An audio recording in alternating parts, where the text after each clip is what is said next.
Assalamualaikum warahmatullahi wabarakatuh. Perkenalkan, nama saya Lutfia Salma Gumbira, NIM 12011843999 dari kelas TI 4204. Pada video kali ini, saya akan menjelaskan pengerjaan soal nomor 2, ujian akhir semester mata kuliah Statistika Industri. Untuk soal nomor 2, berikut merupakan soalnya. Apakah mobil yang lebih berat benar-benar menggunakan lebih banyak bensin? Misalkan sebuah mobil dipilih secara acak. Jika X adalah bobot mobil dan Y adalah konsumsi bensin dalam mil per galon atau MPG, informasi berikut ini didasarkan pada data yang diambil dari laporan konsumen secara acak. Berikut merupakan nilai-nilai yang telah didapatkan. Untuk pertanyaan A, yaitu buatlah sebuah scatter plot antara variabel X atau bobot mobil dan variabel Y atau konsumsi mobil per mil. Berikut merupakan hasil scatter plotnya.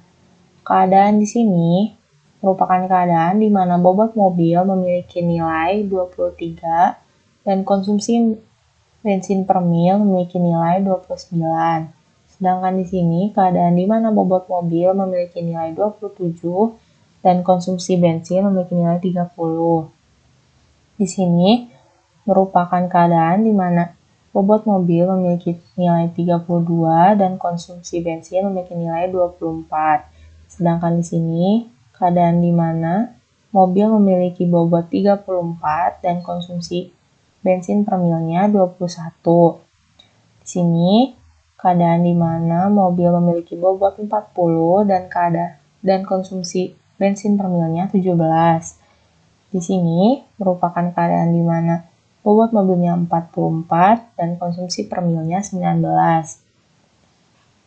Keadaan di sini merupakan keadaan di mana bobot mobil memiliki nilai 47 dan konsumsi bensin per milnya 13. Dan terakhir, keadaan di mana bobot mobilnya memiliki nilai 52 dan konsumsi per milnya 14. Dari grafik di atas, kita dapat mengetahui bahwa hubungan antara variabel X dan variabel Y memiliki hubungan negatif atau korelasi negatif, yang artinya semakin besar bobot X atau semakin besar bobot mobil, maka semakin kecil konsumsi bensin per milnya. Pertanyaan B adalah, hitunglah korelasi sampel antara variabel X dan Y. Untuk menghitung nilai korelasi, kita dapat menggunakan rumus yakni R sama dengan sigma dari X min X bar dikalikan Y min Y bar dibagi akar dari total dari X min X bar kuadrat dikalikan Y min Y bar kuadrat. Berikut merupakan tabel perhitungan untuk mencari data-data yang akan digunakan untuk menghitung R. Hasil dari sigma X min X bar kuadrat adalah 711,875. Hasil dari Y min Y bar kuadrat adalah 286,875. Sedangkan total dari X min X bar dikali Y min Y bar adalah negatif 427,625. Sehingga kita dapat menghitung R sama dengan negatif 427,625 dibagi akar dari 711,875 dikalikan 286,875. Sehingga hasilnya adalah negatif 0,95. Koefisien korelasi R sama dengan negatif 0,95 menunjukkan nilai koefisien korelasi yang mengisyaratkan hubungan linier X dan Y sempurna dan sifatnya negatif. Untuk pertanyaan C, yaitu hitunglah estimasi untuk intercept A dan slope B menggunakan metode least square. Dengan menggunakan metode least square, kita dapat menggunakan rumus B sama dengan N dikali sigma X1 kali Y1 dikurangi sigma X1 dikali sigma Y1 dibagi N dikalikan sigma X1 kuadrat dikurangi sigma X1 dikuadratkan. Maka, berdasarkan tabel sebelumnya, kita dapat menghitung yakni B sama dengan 8 dikalikan 5,814 dikurangi 299 dikali 167 dibagi 8 kali 89,401 dikurangi 299 kuadrat. Sehingga kita dapat menemukan B-nya yaitu negatif 0,005. Karena kita sudah menemukan B, maka kita dapat menemukan nilai A-nya. Rumus A yaitu Y bar dikurangi B kali X bar. Maka A sama dengan 20,875 dikurangi negatif 0,005 dikali 37,375. Maka hasilnya adalah alfa sama dengan 21,062.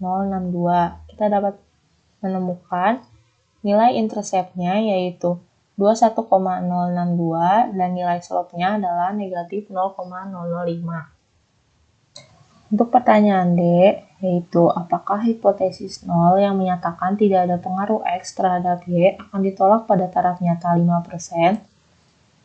Maka langkah pertamanya adalah kita menentukan H0 dan H1-nya terlebih dahulu.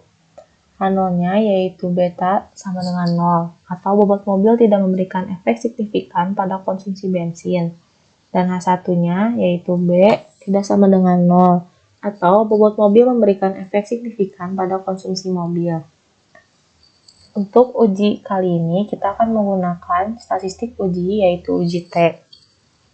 Dengan rumus T sama dengan B min beta dibagi SB. Berikut merupakan perhitungan untuk mencari SB. SB sama dengan akar dari S kuadrat dibagi sigma dari XI min X bar dikuadratkan. Maka kita harus mencari dulu S kuadratnya. Yaitu rumus S kuadrat sama dengan MSE sama dengan sigma dari YI min Y bar dikuadratkan dibagi N min 2. N merupakan banyaknya data. Maka, berikut merupakan tabel perhitungan untuk mencari total dari YI min Y bar dikuadratkan. Hasilnya adalah 30,08. Maka nilai tersebut akan dimasukkan ke dalam rumus. Jadi, S kuadrat sama dengan 30,08 dibagi 8, karena jumlah datanya ada 8, dikurangi 2. Hasilnya adalah 5,013. Jadi kita bisa menemukan nilai SB, yaitu SB sama dengan akar dari 5,013 dibagi 711,875. Nilai tersebut didapatkan pada perhitungan sebelumnya. Maka hasilnya adalah 0,084. Sehingga kita dapat menemukan nilai T. T sama dengan B min beta dibagi SB. Maka T sama dengan negatif 0,6 dibagi 0,084. Maka hasilnya adalah negatif 7,142. Setelah kita mencari T, kita akan mencari daerah kritis dan kriteria ujinya. Pada daerah kritis kali ini, kita akan menggunakan taraf signifikansi sebesar 0,05 atau 5% dan derajat bebasnya atau V sebesar 6. Maka untuk mencari nilai T tabel, yaitu T pada 0,025 dan 6. Hasilnya adalah 2,447. Untuk kriteria ujinya adalah kita akan menolak H0 jika T hitungnya kurang dari negatif 2,447 atau T hitung lebih dari 2,447. Karena nilai T hitung yang sudah kita dapatkan bernilai negatif 7,142 merupakan kurang dari negatif 2,447, maka kita akan menolak H0. Sehingga kesimpulannya adalah bobot mobil memberikan efek signifikan pada konsumsi bensin. Untuk pertanyaan E, yaitu tentukan proporsi variasi pada variabel Y yang dapat dijelaskan oleh garis regresi yang dibangun. Maka kita dapat menggunakan uji ANOVA atau uji F untuk menentukan uji signifikansi model regresi. Langkah pertamanya adalah kita menentukan H0 dan H1 terlebih dahulu.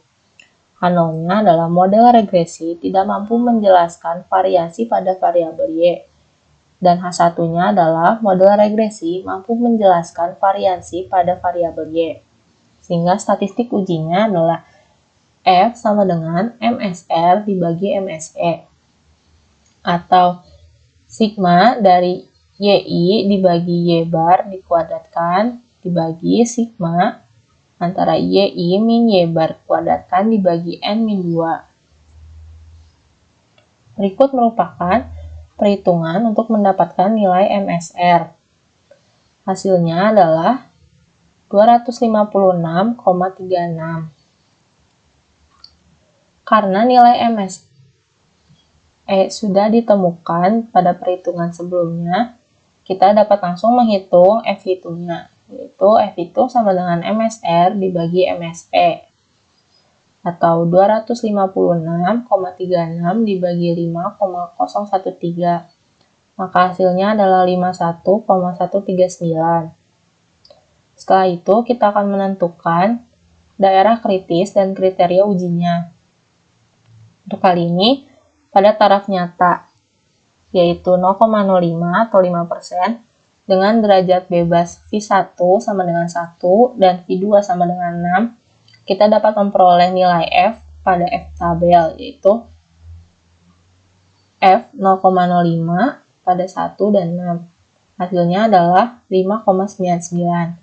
Sehingga kriteria ujinya adalah kita akan menolak H0 jika nilai F hitung lebih dari 5,99. Karena nilai F hitung yang telah kita dapatkan yaitu 51,139 lebih dari 5,99, maka kita akan menolak H0.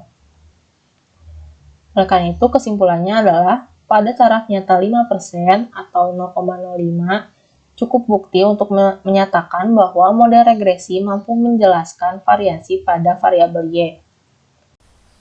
Sampai jumpa di pengerjaan soal berikutnya. Wassalamualaikum warahmatullahi wabarakatuh.